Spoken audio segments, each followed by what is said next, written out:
Di dalam segmen sebelumnya, kita sudah membedah bagaimana harga bekerja dan kenapa pasar bebas itu efisien.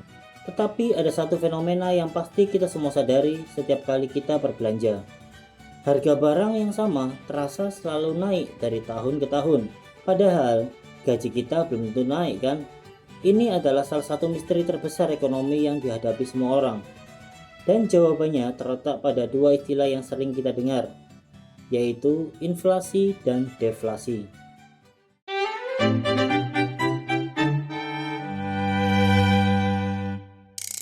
Pernahkah kamu ngobrol dengan orang tua atau kakek nenekmu tentang harga-harga barang di masa kecil mereka? Jika iya, mereka mungkin bercerita bahwa beras, minyak goreng, gula, daging, telur, dan susu dulu jauh lebih murah. Dan itu memang benar. Dalam jangka waktu yang lama, sebagian besar barang cenderung menjadi semakin mahal. Hal ini disebabkan oleh sesuatu yang disebut inflasi.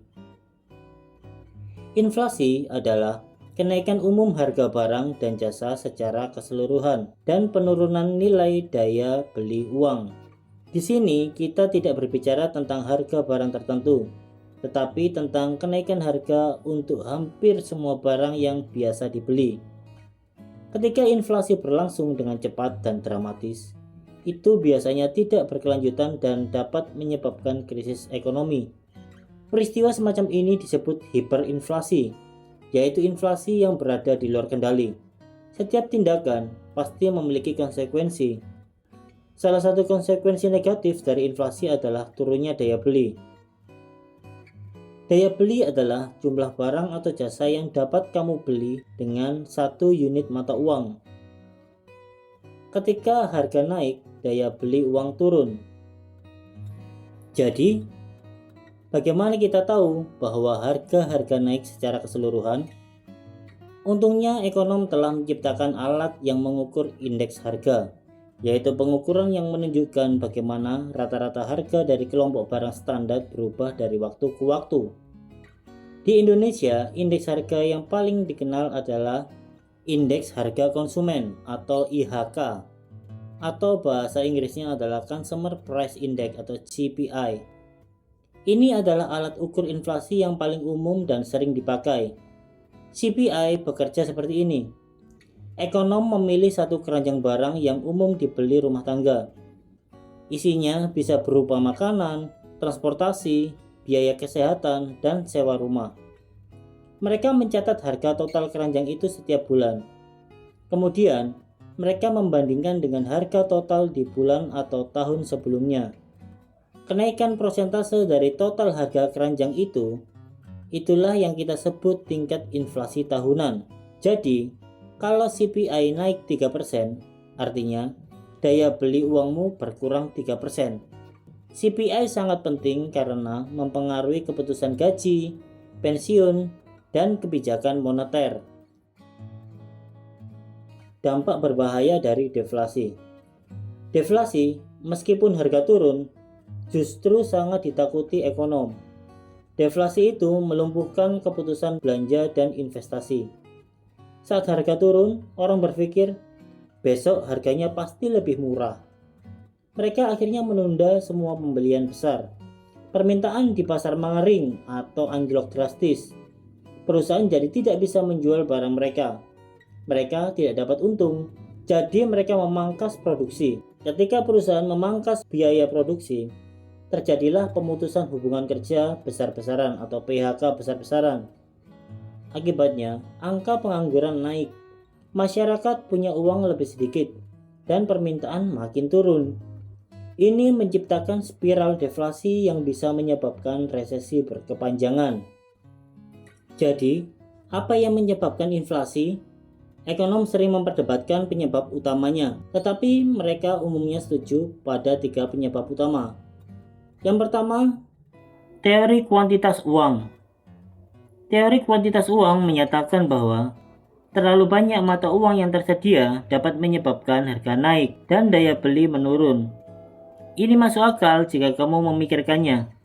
Jika pemerintah mencetak uang begitu saja, pada titik tertentu, uang tersebut tidak akan memiliki nilai lagi.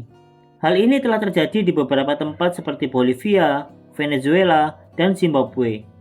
Bahkan, pada puncak hiperinflasi antara tahun 2007 dan 2008, tingkat inflasi Zimbabwe mencapai 89,7 sekstilion persen. Tinggi sekali bukan? Lalu penyebab nomor 2 adalah demand pull inflation. Inflasi jenis ini sering disebut masalah makroekonomi klasik. Intinya, permintaan dari seluruh pasar melebihi kapasitas produksi yang ada.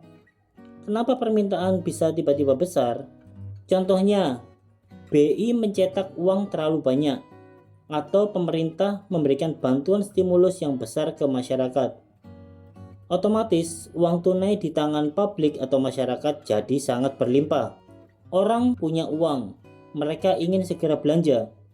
Tetapi, pabrik tidak bisa memproduksi cepat untuk mengimbanginya. Penawaran tetap, permintaan naik, otomatis harga pun melonjak. Inilah yang dimaksud dengan demand pull inflation, cost push inflation, atau mahalnya modal produksi. Inflasi jenis ini datang dari sisi penawaran atau produksi. Ini terjadi karena input cost atau biaya bahan baku utama naik drastis. Contoh paling nyata adalah kenaikan harga minyak atau BBM. BBM dipakai untuk transportasi semua barang dagangan. BBM juga dipakai sebagai bahan baku banyak produk. Ketika biaya BBM naik, biaya pengiriman otomatis naik. Biaya operasional pabrik juga ikut naik. Produsen harus menaikkan harga jual mereka. Mereka tidak punya pilihan selain mendorong beban biaya itu kepada konsumen. Inflasi ini seringkali lebih sulit dikendalikan oleh pemerintah. Itulah konsep inflasi dan deflasi serta penyebabnya. Kita harus memahami bahwa inflasi tidak dapat dihindari. Kita tidak bisa menghindari kenaikan harga. Namun faktanya, kita memang menginginkan sedikit inflasi, karena selama kita dapat menyesuaikan diri dengannya, itu lebih baik untuk perekonomian dalam jangka panjang. Baik, kita sudah sampai di akhir pembahasan yang sangat penting ini. Kita telah membedah tuntas misteri di balik kenaikan harga yang kamu lihat sehari-hari. Kamu sekarang tahu bahwa inflasi mengikis daya beli uangmu. Kamu juga tahu bahwa deflasi justru bisa memicu krisis ekonomi yang berbahaya. Dan keduanya diukur dengan alat penting yang bernama Indeks Harga Konsumen atau IHK, juga bisa disebut Consumer Price Index atau CPI. Intinya, harga itu tidak statis. Harga selalu bergerak dipengaruhi oleh jumlah uang dan jumlah barang di pasar. Pemerintah dan bank sentral bekerja keras agar inflasi tetap rendah dan stabil. Mereka menggunakan suku bunga dan alat lainnya untuk menjaga keseimbangan itu. Dengan memahami inflasi dan deflasi, kamu bisa menjadi konsumen yang lebih cerdas dalam belanja dan menabung. Kamu juga bisa menjadi investor yang lebih bijak dalam membuat keputusan keuangan. Atau kamu juga bisa memulai untuk menjadi seorang wirausahawan atau entrepreneur. Semoga pembahasan kali ini membantumu melihat ekonomi dengan sudut pandang yang baru. Sampai jumpa di video selanjutnya.